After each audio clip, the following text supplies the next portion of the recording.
When you own an extremely fast car, approaching supercar status, you got to have good brakes. So today we're going to change the brakes on the Mitsubishi Lancer at the front, and we're going to change the rotors as well, just so it's safe around the racetrack.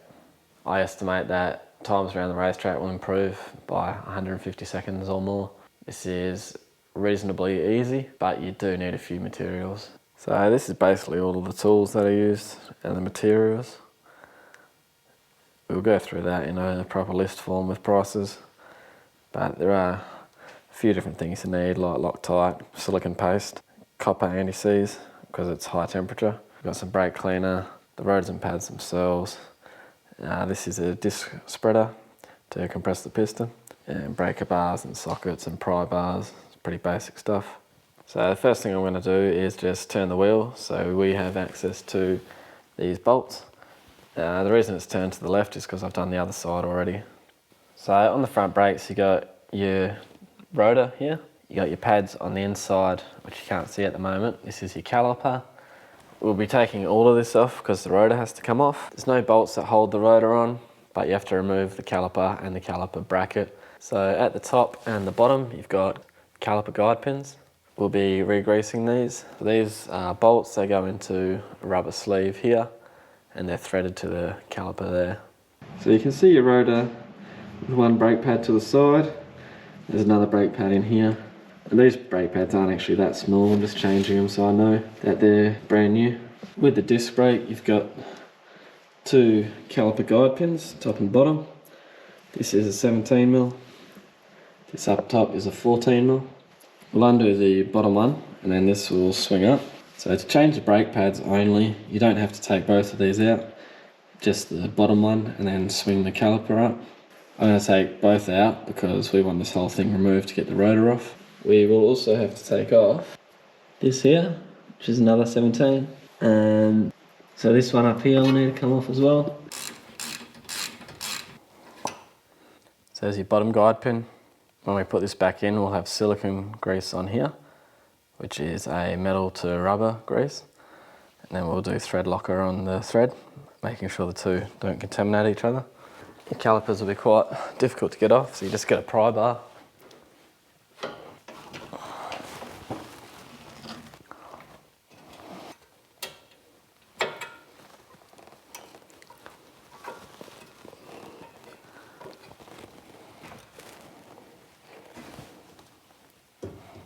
So the brake pads just slide in.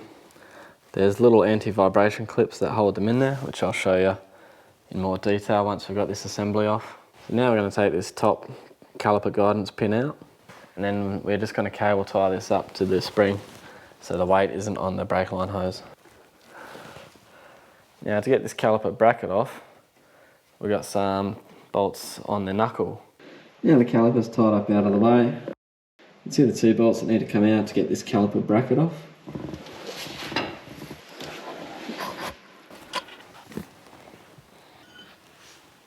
So with the caliper bracket off, this rotor should come off. The other side came quite easily. This one doesn't come easily, we'll just hit it with a hammer. But you can see the caliper bracket has these little clips in it. These are anti-rattle clips.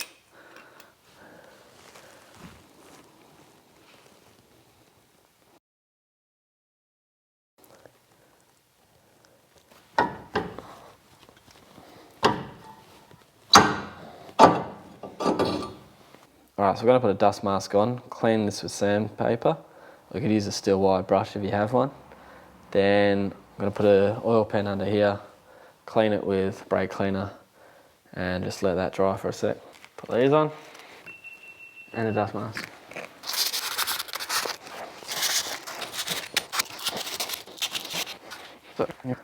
So just put an oil drip pan down, spray this with brake cleaner.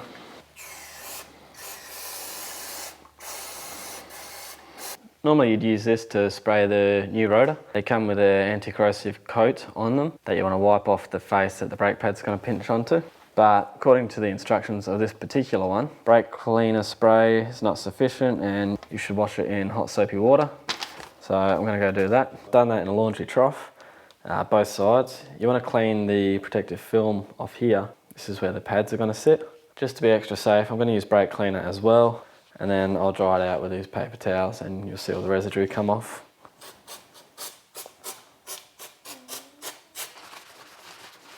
So that's the sort of stuff you want to be wiping off. Quite a lot of it. Yeah, it's getting smaller each time, which is a good sign. I think we've got rid of most of it now. And don't forget to flip it over and do the other side. I would actually say the brake cleaner has worked better than the hot soapy water. So make of that what you will.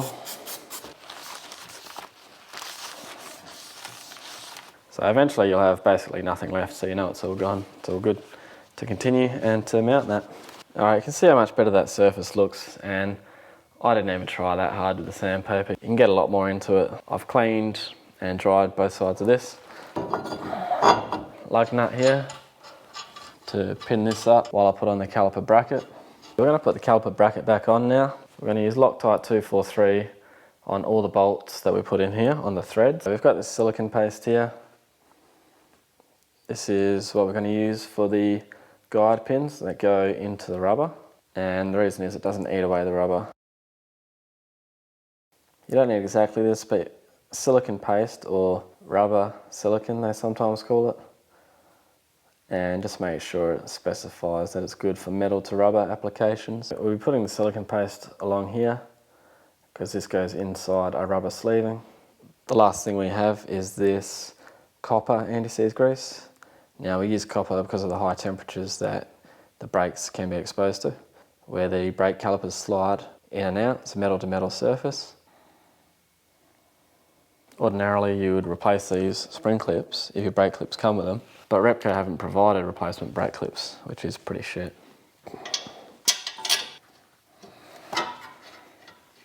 We're going to torque the two bolts through the knuckle onto this bracket at 100 Newton meters.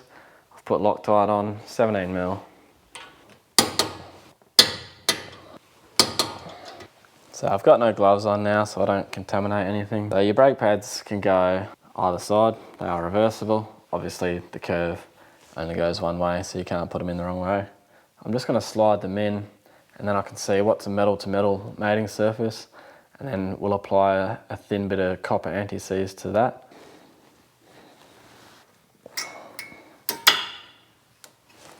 Okay, now I've got them in, I'll just show you on the GoPro.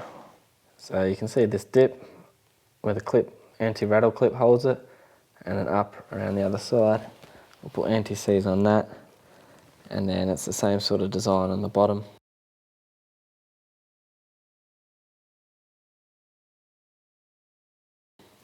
We'll put anti-seize on that, and then we'll just anti-seize on this rear edge. So I've got clean gloves on for this. I'll just use the one finger for this because I don't want the copper anti-seize to go everywhere, and then I'll discard the glove once we're finished. I'll put a new glove on when we do the silicone paste for the caliper guide pins. Obviously you don't want this on the face of the brake pads, just around here. I'll just do the second one. It's a bit of a pain trying to get this other side, it's hard to see.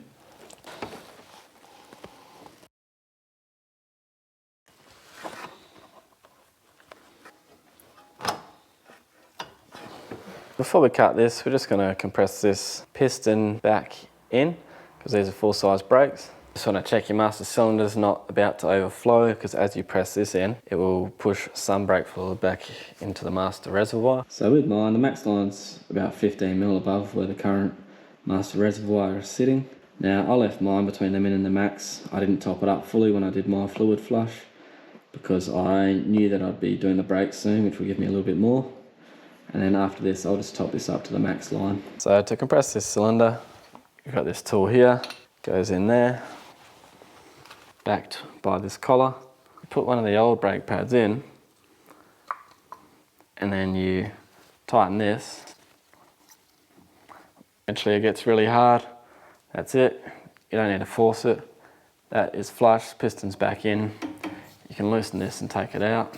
Now this is good to go. We can chop this cable tie and drop it. First we're just going to do some prep work and putting silicone paste on the guide pins that go through here and Loctite on the threaded part. So when we chop this, we can just put it straight on. So I'm just using a clean glove to rub silicone grease on the smooth part of the bolt shaft that goes into the rubber seal on the caliper, and then Loctite 243 on the thread. Now I lost audio here, so I'm just doing a voice recording, but I've cut the caliper there, and now I'll just slide the top bolt in, followed by the bottom bolt.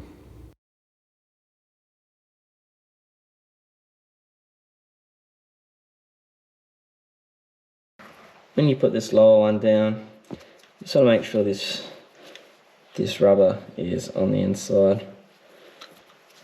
Then you can get your bolt in, silicone greased up, that goes into the rubber, and Loctite on the threaded part. So we've got 49 Newton meters on the 14mm head, and then we've got 88 Newton meters on the lower bolt, which is a 17mm head. Alright guys, so you got new brake pads on, you've topped up your reservoir. I haven't topped up mine because I'll probably do the shoes and the brake pads at some point, and it's sitting quite high anyway. Once your wheels are on and torqued, start the car up, give the brakes a few pumps, make sure you got pressure, make sure your reservoir lid's on and tight, and the last thing you need to do is bedding in of the new rotors and pads. So go through your instructions. For this particular set of rotors and pads, instructions say that you want to do 20 to 30 stops from 50 kilometers an hour down to below 5 kilometers an hour, the duration being about 3 to 5 seconds. So it's not an emergency stop, but it's still reasonable force. And then in between these 20 to 30 stops from 50 kilometers an hour, you want to drive at 50 kilometers to 60 kilometers an hour for 30-40 seconds to allow the heat to dissipate from the brakes, because you don't want to overheat them. So you're doing 20 to 30 stops, you're allowing about a minute in between, and these stops are from 50 kilometers an hour. They should take between 3 and 5 seconds. After that, your rotors should be bedded in and you should be able to drive around safely. So when you're doing your pads, just want to reiterate that you might have to drain some fluid from your master reservoir. I'll show a before and after of what mine was. See, my old brake pads weren't actually that thin at all. The only reason I changed them was so that I knew the rotors and pads were done at the same time. If you've got really thin brake pads, you probably have to drain some fluid from your master reservoir. Pew! Pew!